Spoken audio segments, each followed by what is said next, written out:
பெருமை மிக்க நம்முடைய கித்திரியம்மனும் வரலாற்றில் படுத்தும் என்று சொன்னால் அவர் 2ஆம் நூற்றாண்டில் புனிதராவார். இவருடைய பிறப்பு, இறப்பு, வாழ்வு மூன்றுமே வித்தியாசமாக அமைந்துள்ளது.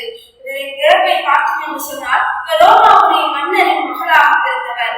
இவர் கூடவே 9 பெண் குழந்தைகள் ஒரே பிரசவத்தில் பிறந்ததால் அவருடைய தாய் அதை அவமானமாக கருதி அவருடைய பணிப்பெண்ணிடம் அந்த 9 பெண் குழந்தைகளையும் கொல்ல வேண்டும் என்று கட்டளையிட்டார்.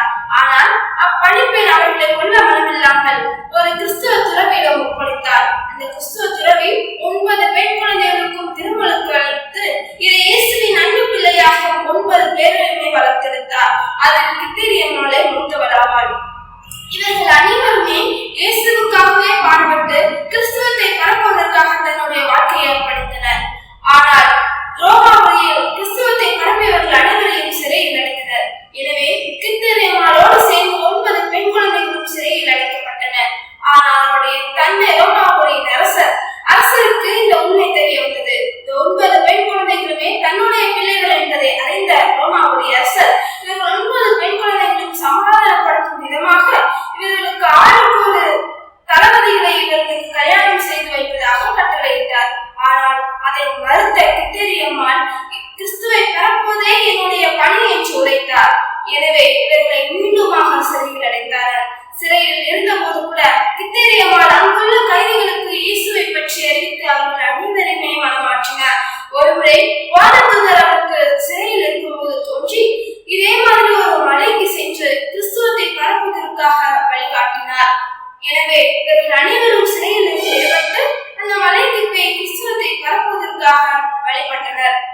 அப்பொழுது அவரோடு சேர்ந்து அங்குள்ள கைதிகளும் மனமாற்றிய கைதிகளும் அவரோடு வந்து கிறிஸ்துவுக்காக பணியாற்றினர் என்று சிறப்பிக்கத்தக்கது.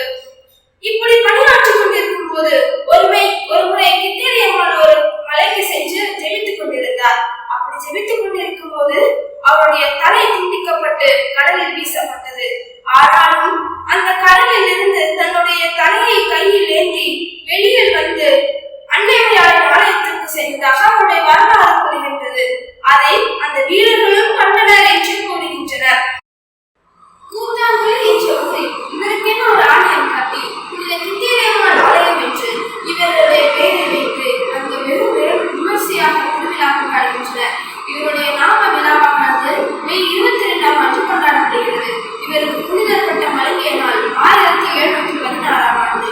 இதை விட மிகவும் சிறப்பான ஒரு விஷயம் என்னவென்றால் வீரமாமுனிவர் இவரை காப்பிய தலைவியாக கொண்டு கித்திரியம்மாள் அம்மானை என்ற ஒரு அழகான காப்பியம் அழியார் காப்பியத்தை ஏற்றுள்ளார் என்பது மிகவும் சிறப்புமிக்கது. இத்தகைய சிறப்பும் பெருமையை கொண்ட கித்திரியம்மாளிடம் நாமும் நமக்கு தேவையான வரங்களை